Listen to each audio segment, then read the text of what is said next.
Dame Angela Riedel.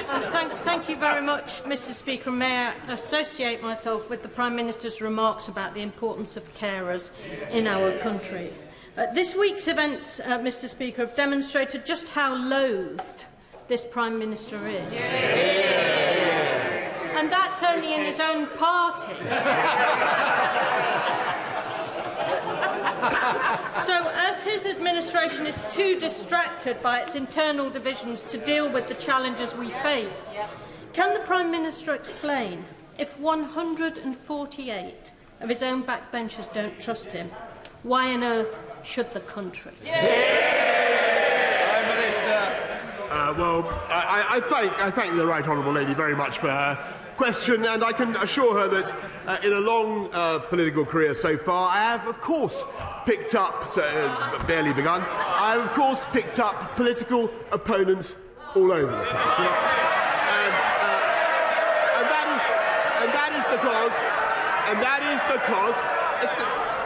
And that is because this government has done some very big and very remarkable things which they did not necessarily approve of. And what I want her to know is that absolutely nothing and no one, least of all her, is going to stop us with getting on for delivering for the British people.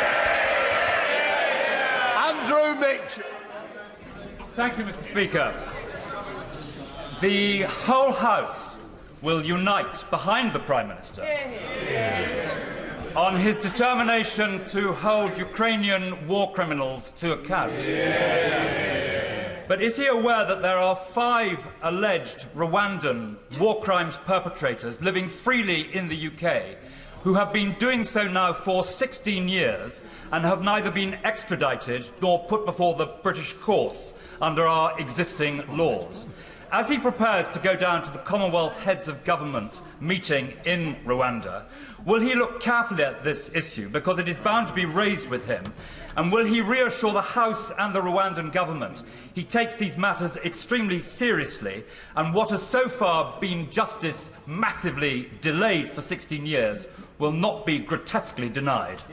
Prime Minister. I thank my right honourable friend for his question, and he raises an issue on which the UK has campaigned for a long time, and no country is more committed than we are to bringing war criminals to justice. I know that my right honourable friend, the Deputy Prime Minister, has raised the subject recently with the International Criminal Court. However, as he knows, and I will certainly, of course, study the case and take it up as appropriately, it is the subject of an ongoing investigation. It would not be appropriate for me to comment on it further.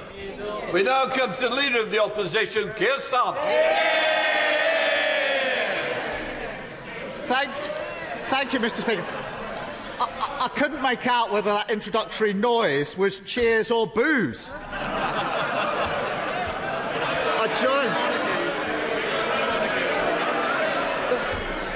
The trouble is, I don't know whether it's directed at me or him. I joined the Prime Minister in his comments about carers. Why did his Culture Secretary, I think hiding along the bench, say that successive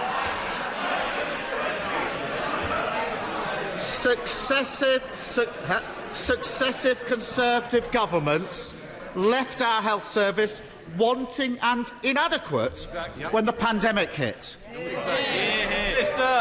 Mr. Speaker, everybody knows that when the pandemic hit, it was an entirely novel virus for which the whole world was unprepared. And nobody at that stage, nobody knew how to test for it. Nobody knew what the right quarantine rules should be, Mr. Speaker. But as it happened, the UK government and our amazing NHS produced, not only approved the first vaccine anywhere in the world.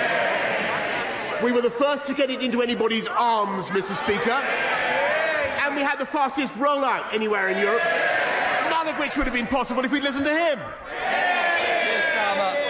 I think the Prime Minister just agreed with the Culture Secretary. Perhaps she said it. They didn't deny it. Perhaps she said it because it's true. Yeah, exactly. It starts with GPs.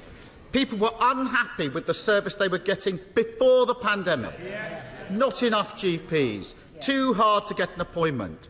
That's why he promised 6,000 new GPs. But his health secretary admits he won't keep that promise. Despite the hard work of doctors, people can't see a GP in person. They're unhappier than ever with GP services. If GP provision was wanting and inadequate before the pandemic, what is it now?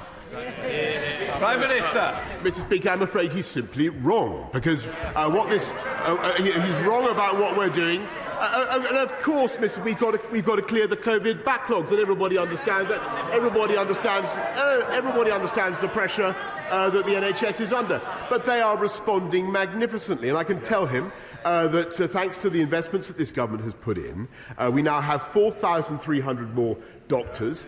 We have record numbers. We have record numbers in training. To the best of my knowledge, we have 11,800 more nurses this year than last year, Mr. Speaker, and 72,000 in training. And that is because of the investment that we put in, which was opposed by the party opposite. And the only reason we were able to make that investment, Mr. Speaker, is because we have a strong and robust economy, thanks to the decisions we took. Mr. Speaker, of course he talks big, but I've got a letter here to the Prime Minister from the honourable member from Hereford and South Herefordshire. He said, this is you, Prime Minister, under you the government seems to lack a sense of mission. It has a large majority but no long-term plan. Mr. Speaker, the Prime Minister's Big Plan Act is so tired that even once loyal MPs don't believe him. And it's not just waiting for a GP, it's waiting for all NHS treatment. Take cancer. For over a decade, waiting times for cancer care have been going up. His solution was supposed to be diagnostic hubs. The Health Secretary has been on a victory lap this week. But here's the rub, Prime Minister. Since they were opened last year, 135,000 extra people are now waiting for scans and tests. Can he think of a better way to describe soaring cancer waiting lists than wanting and inadequate? Mr. Speaker, it is entirely right after the pandemic that people are now coming forward to get their cancer tests, and we have actively encouraged that, and that is the right thing for people to do. But as a result of the community diagnostic hubs that we are bringing in, 100 of them across the country, Mr. Speaker, we are able to cut the times for cancer diagnosis, help people to get their scans, their tests faster, and above all, we can do that, Mr. Speaker, because we're hiring more radiographers, we're hiring more nurses, we're hiring more professionals in our NHS because of the investments that we made, which, as I say, the party of Bevan tragically opposed. Keir Starmer. Mr. Speaker, the problem is the cancer rates have been going up for 10 years, and they're even higher now. So blaming the pandemic just won't wash. Perhaps the Culture Secretary was talking about the state of NHS buildings. Before the pandemic, the NAO said they were a risk to patients. The government's response, paint jobs and fix-ups, pretending that's the same as building new hospitals. The Treasurer and the Cabinet Office apparently don't think that the refurbs are even going to be delivered.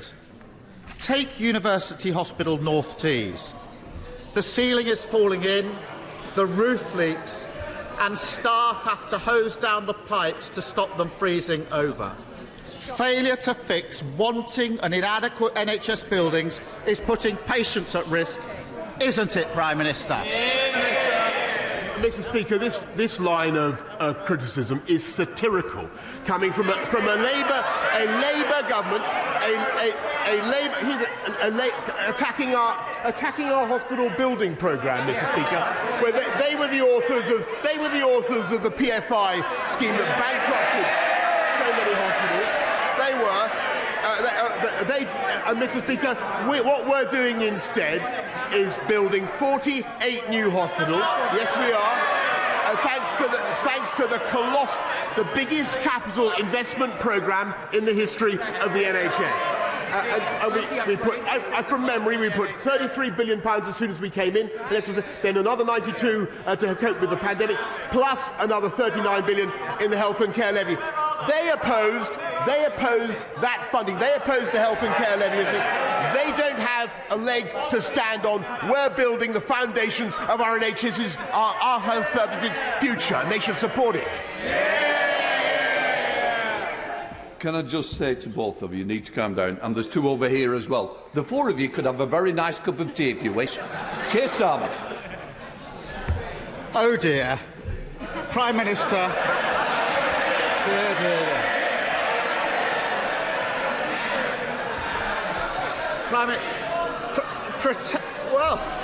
Pretending. Mr. Speaker, pretending no rules were broken. Prime Minister, he chunters on. Pretending no rules were broken didn't work. Pretending the economy is booming didn't work. And pretending to build 40 new hospitals won't work either. They want him to change, but he can't. As always with this Prime Minister, when he's falling short, he just changes the rules and lowers the bar. In March, he proposed changing the NHS contract. He wants to double the length of time patients can be made to wait for surgery, from 1 year to 2 years. On top of that, he scrapped zero tolerance of 12-hour waits at A&E. 24 hours at A&E used to be a TV programme. Now it's his policy. Well, it's Health Week. And he's telling all of them.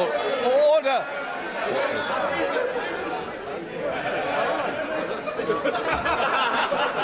Mr. Cleverly, we've got a tea party gathering. I'm sure you don't want to be part of it. I will hear the question. The problem is, so do our constituents. I wonder if I were you, and I think one or two of you might be going early. What I would say is, look, I need to hear the question in the same way I expect to hear the answer. So please, Keir Starmer. Mr. Speaker, I bet they wish they were this organised on Monday. Well, Mr. Speaker, it's Health Week, and he's telling them he's going to turn over a new leaf. So why doesn't he start by scrapping his plans to greenlight wanting and inadequate NHS standards? Prime Minister. Mr. Speaker, look, I've got to tell him, I just think that this line of attack is not working, Mr. Speaker. But it's not working because they refuse to approve. Once again, I think the two of you need to calm down. So please, we don't want to see an empty front bench, Prime Minister. Look, we've not only raised the standards in the NHS, we're not only reducing waiting times for those who have had to wait the longest, Mr. Speaker, but what we're doing more fundamentally is doing what the people of this country can see is simple common sense, and that is using our economic strength to invest in doctors and nurses and get people on the wards, get people giving people their scans and their screens and their tests in a more timely manner and getting and taking our NHS forward. We are on target, Mr. Speaker, thanks to this government, to recruit 50,000 more nurses. Thanks to the investments, I've just got to repeat this because he doesn't seem to have heard it so far, thanks to the investments that party opposed. Perhaps he can now explain why they opposed them. Keir Starmer. Mr. Speaker, raising taxes because you failed to grow the economy isn't a plan for the NHS, and everyone sitting behind him knows it. Members of his cabinet admit that Conservatives left our health system wanting and inadequate when the pandemic hit. He's been in power for 3 years, and things are getting worse, not better. Fewer GPs, more waits for cancer tests, buildings still crumbling, and he's changing the rules to cover up his failure. And there is a real human pain as a result. Today I spoke to Hamza Semakula, Hamza is 20 and he plays semi-professional football for Hendon. He tore his ACL earlier this year. Because of the 2-year wait for surgery, he had to crowdfund for a private operation. I also spoke to Akshay Patel. Last year, his mother woke up unable to breathe. Akshay called 999 6 times. In his last call, he said, "I rang an hour ago for an ambulance as she had difficulty breathing, and now she's dead." Even he must admit that Akshay, Bina and Hamza deserve better than a wanting and inadequate government utterly unable to improve our NHS.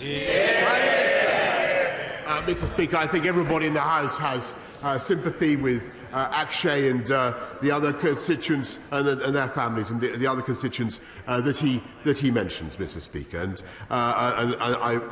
I share their feelings. But when you look at what this government is doing, the massive, and I must say this to him, we are making colossal investments in our NHS.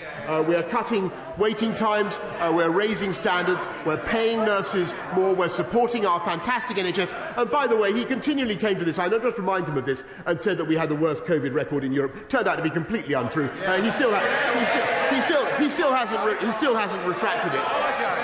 We're doing it, Mr. Speaker. We can make those investments because of the strength of the UK economy, because of the fiscal firepower that we have to deploy. We have the lowest unemployment now since 1974, and we are going to continue to grow our economy for the long term. He asked about the mission of this government, Mr. Speaker. It is to unite and level up across our whole country, to unleash the potential of our entire country. The biggest tutoring programme in history for young people, raising literacy and numeracy standards for 11-year-olds from 65% adequacy to our 90%. That is the highest objective I think a government could achieve.